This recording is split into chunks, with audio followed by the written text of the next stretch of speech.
Assalamu alaikum. In the name of Allah, the most gracious, the most merciful. I am Muhammad Yasin. This is virtual class of Pakistan International School Taif. This class is for the students of grade 8. We are doing chapter 17. We are going to start it.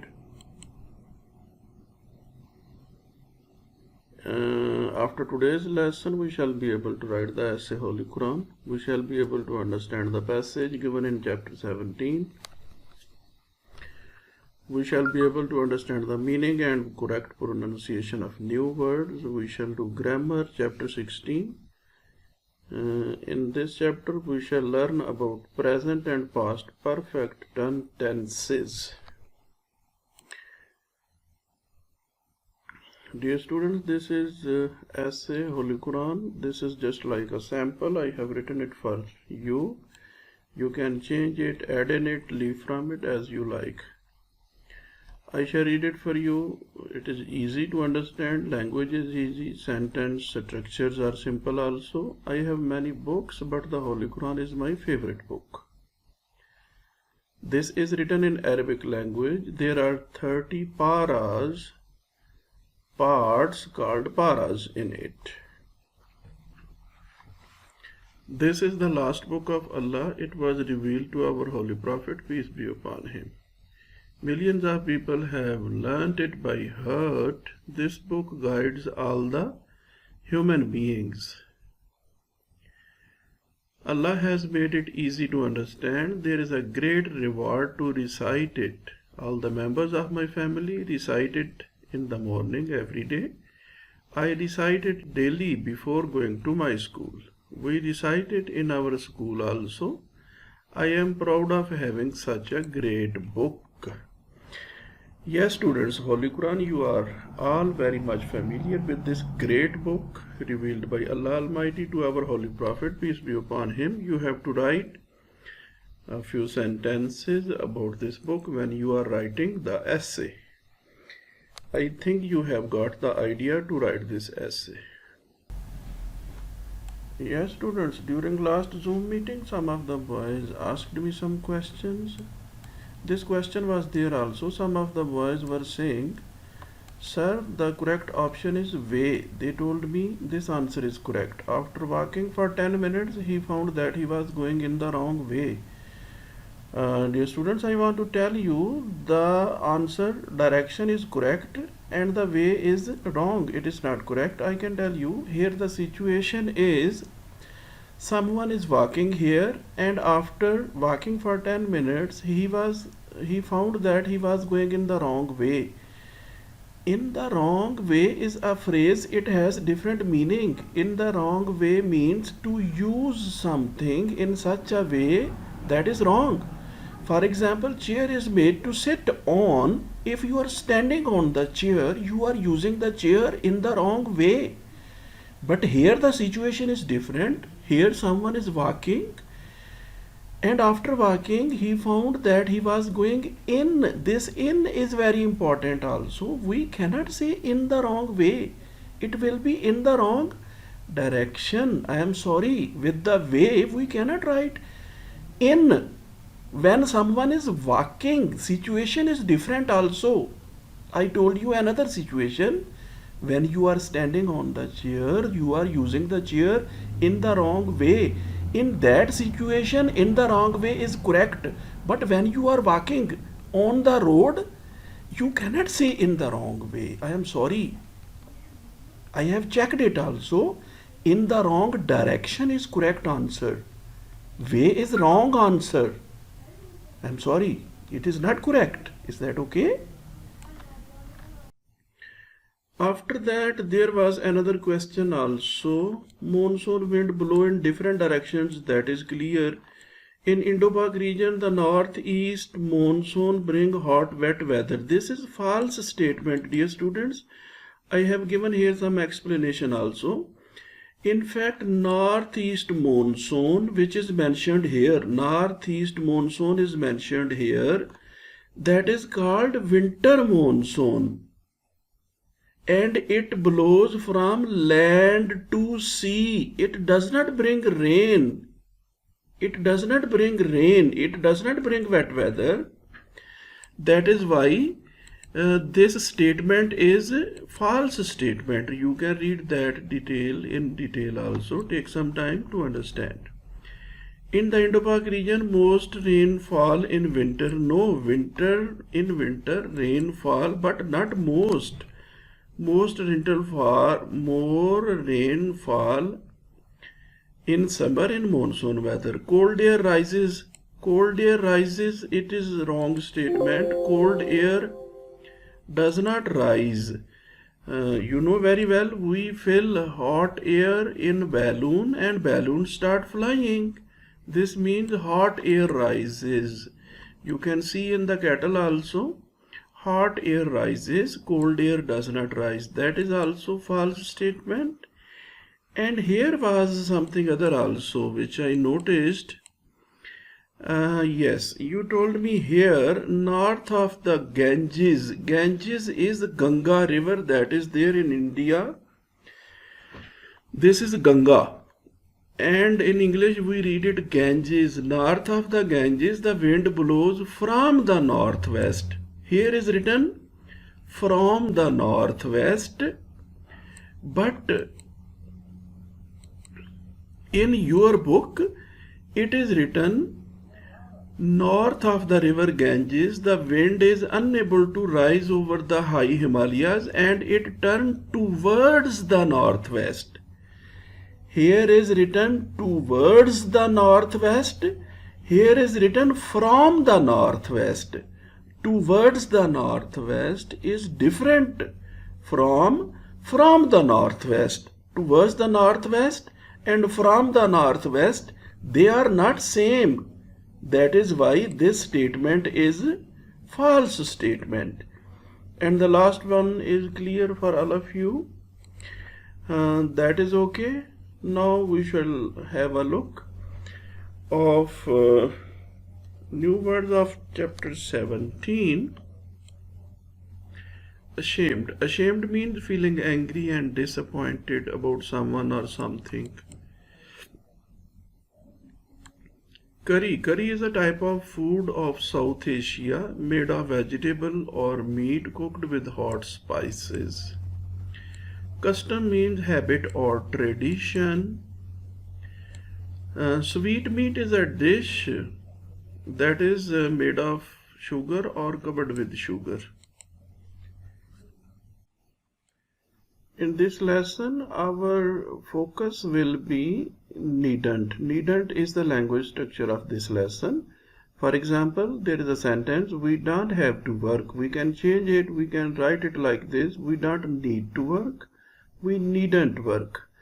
The main focus of this lesson is the language structure containing needn't. Let us move forward. This is the top of our first page of this lesson. I shall read main points for you. Try to understand the main idea of this of this lesson.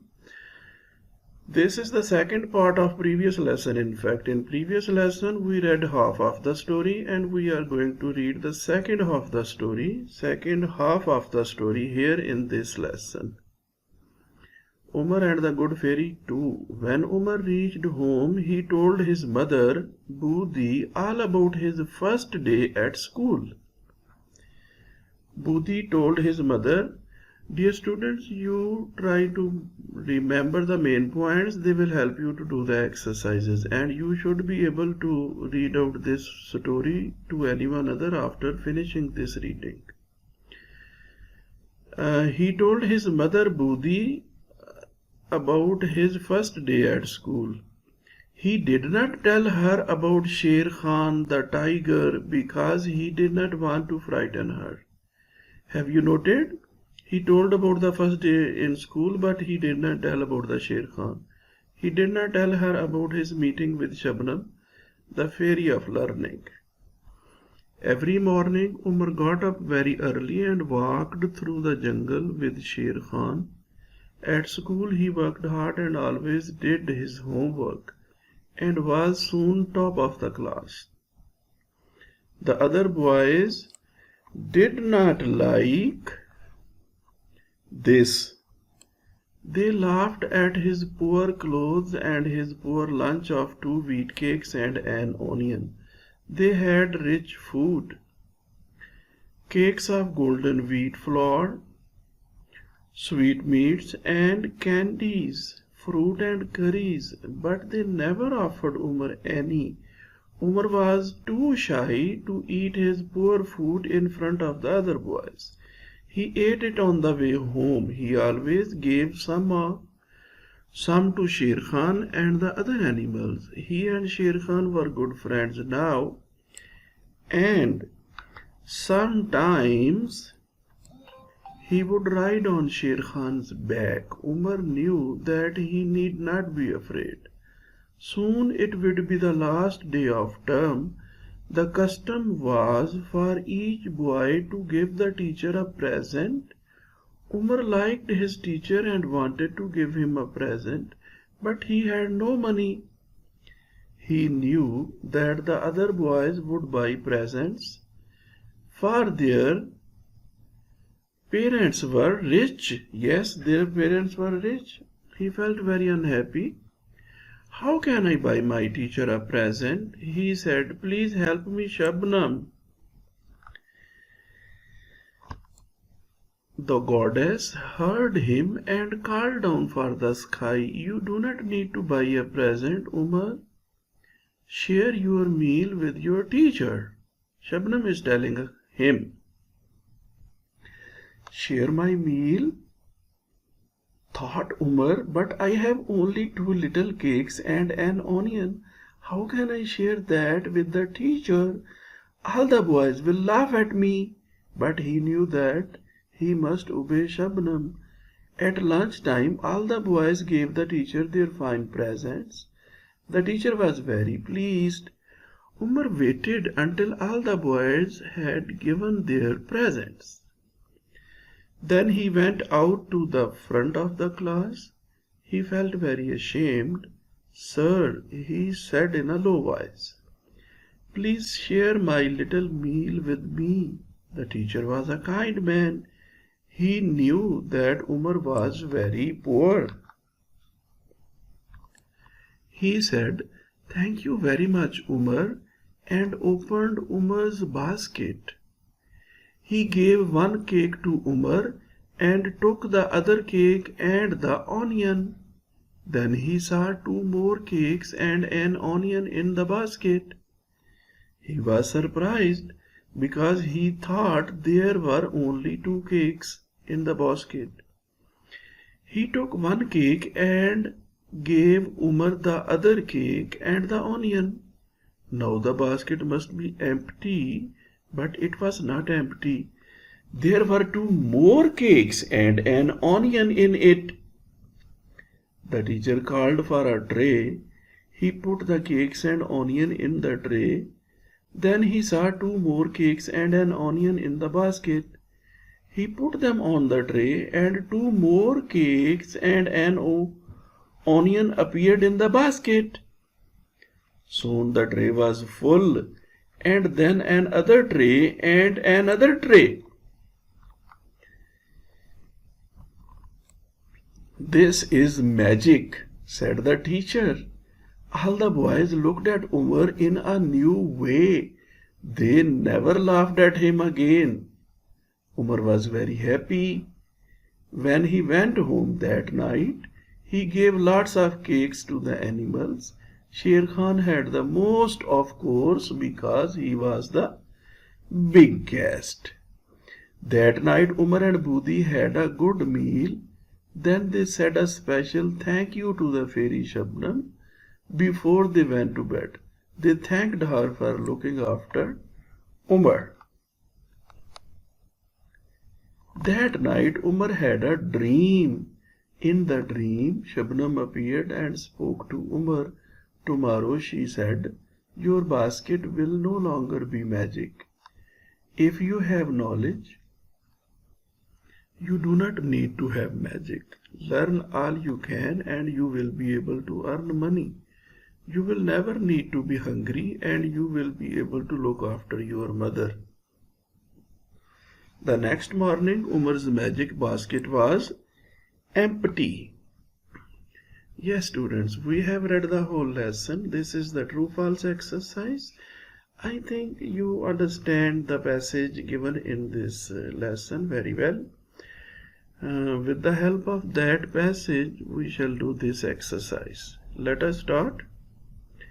When he reached home, Umar told his mother all about Sher Khan. Dear students, if you remember, we have read, Umar told her mother about the first day at school, but he did not tell his mother about Sher Khan. Do you remember? Yes, he told his mother about the school, what happened in school, but not about the Sher Khan. He does not want to frighten his mother, in fact. Therefore, this statement is false statement. The other boys did not like Umar because he was top of the class. Yes, this is true. They did not like Umar. This is true statement. Umar was now afraid of Sher Khan.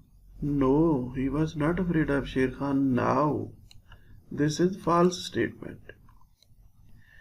Umar was the last boy to give the teacher a present. Yes, he was the last boy.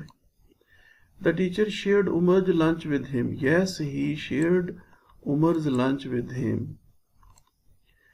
Umar did not go to sleep that night. No, this is not true. Umar slept at night and saw a dream.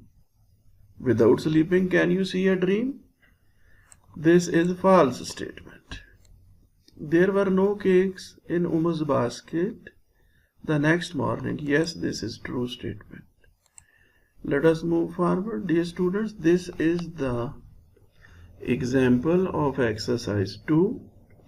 Let us try to understand how is this to do.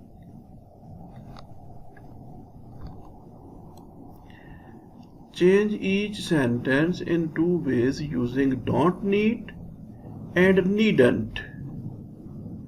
Don't need, needn't. We don't have to work. We don't need to work. Can you see here? This don't need is used here. Don't need in first answer.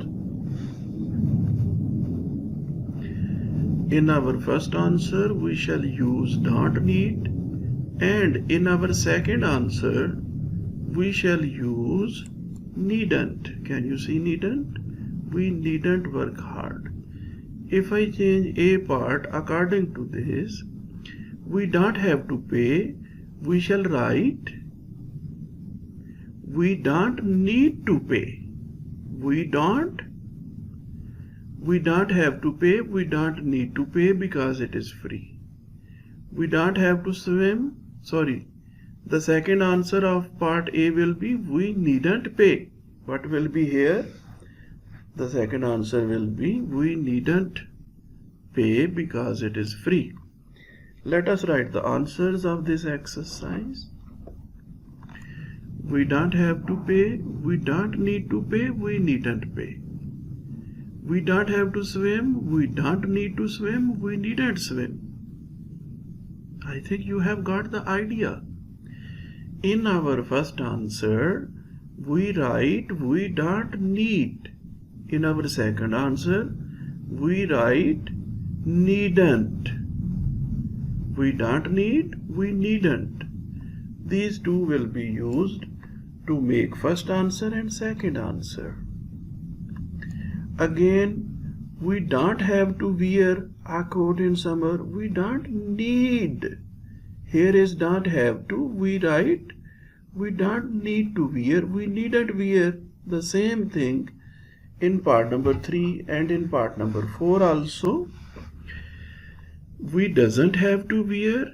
We doesn't need to wear. We needn't wear. In our first answer, we doesn't need. In our second answer, we needn't wear. Part number 5, she doesn't have to go. She doesn't need to go. Is that clear? She needn't go. Part number 6. A dog doesn't have to wear. A dog doesn't need to wear. A dog needn't wear. I think you have got the idea. For each part we have to write 2 answers. First answer by using doesn't need, and second answer by using needn't. Students, we are going to start our Brighter Grammar chapter 16. This is about present perfect and past perfect tense. Let us start reading. Read the following sentences. Naz has eaten the apple. The guests have arrived. The class had started when Ahmad entered. Akbar said that he had done his homework. We are reading page 39. The verb has eaten. Yes, we have used the verb has eaten in sentence 1. Tells us of an action that is now complete. It is telling us that the action has completed. It is the present perfect tense. What tense is this? Present perfect, which tells us that the action has completed. You may note that the present perfect tense is made by using the present form of the verb to have and the past participle of the main verb, which is in the case to eat. The verb have arrived in sentence 2 is also in the present perfect tense. The verb had started in sentence 3 and had done in sentence 4 are in past perfect tense. Has eaten, present perfect. Had done, had eaten, had started, past perfect. Dear students, is that okay? You will notice that the past perfect is made by using the past form of verb to have and past participle of the main verb. If there is written has eaten, we shall say present perfect tense. If there is had eaten, it will be past perfect tense.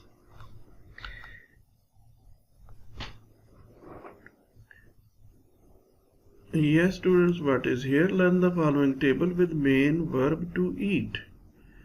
I have eaten. If we say I have eaten, she has eaten, he has eaten, it has eaten, all this is present perfect tense, present perfect singular. Why it is present perfect? Because has, have, is used here. And it will become past perfect singular when we change have into had. Had.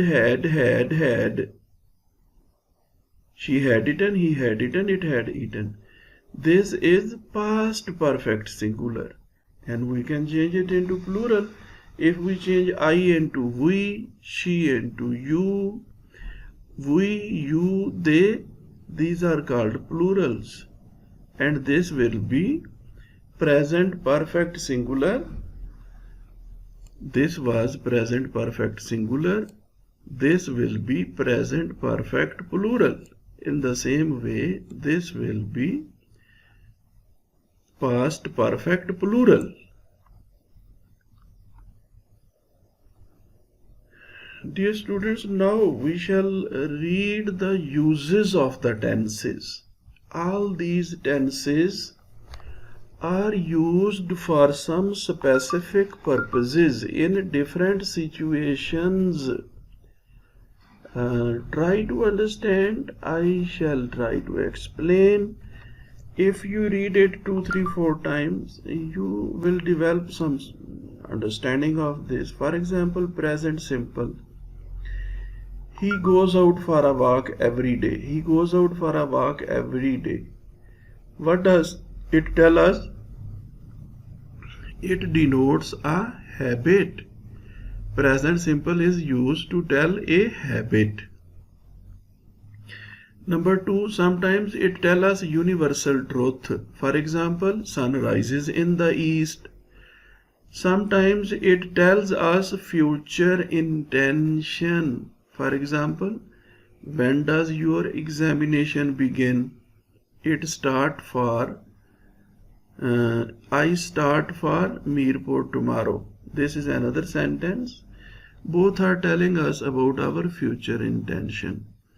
Sometimes we use this tense to denote routine facts. For example, he lives in Dubai.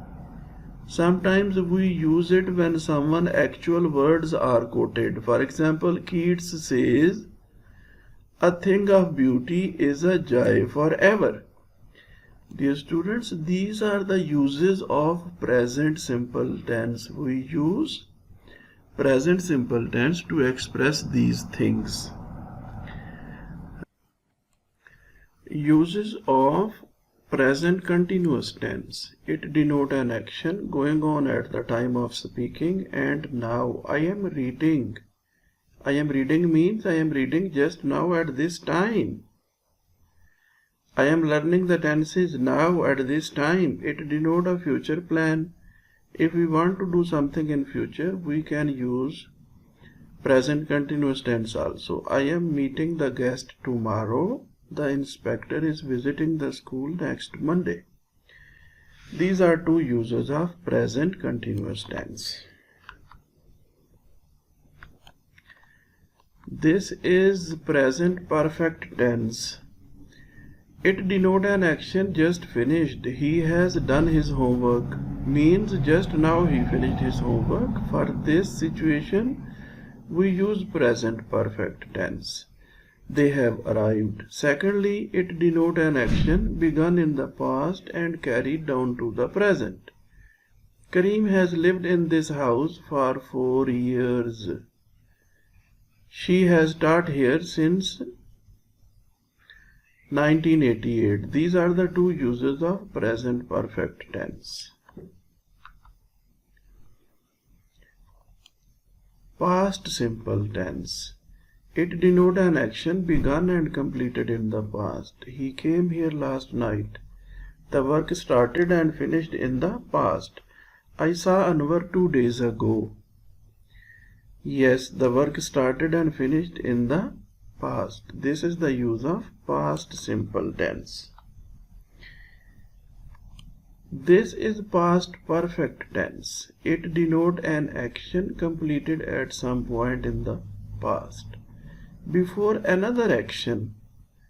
For example, the train had left when I reached the station. In fact, both of the actions were completed in past. One was completed before the other. The doctor arrived after the patient died. The patient died first, then the doctor arrived. This action was completed before this action. It is used in the indirect form of narration. For example, the teacher said that the team had lost the match. We use it in this situation also. Dear students, we have read the uses of tense. In your homework, you will learn and write the essay Holy Quran. You will read the passage given in chapter 17 2-3 times to develop better understanding of the passage. You will do exercises of chapter 17 in your notebook which are done today. We have done true, false and second exercise also. You will do both in your notebook, and while doing true, false exercise, you will write complete sentences. After that, you will read grammar pages 39, 40, 41 to develop better understanding. It will help you to do next exercise of the grammar. Dear students, that is all from our today's lesson. See you later in our new lesson. Goodbye.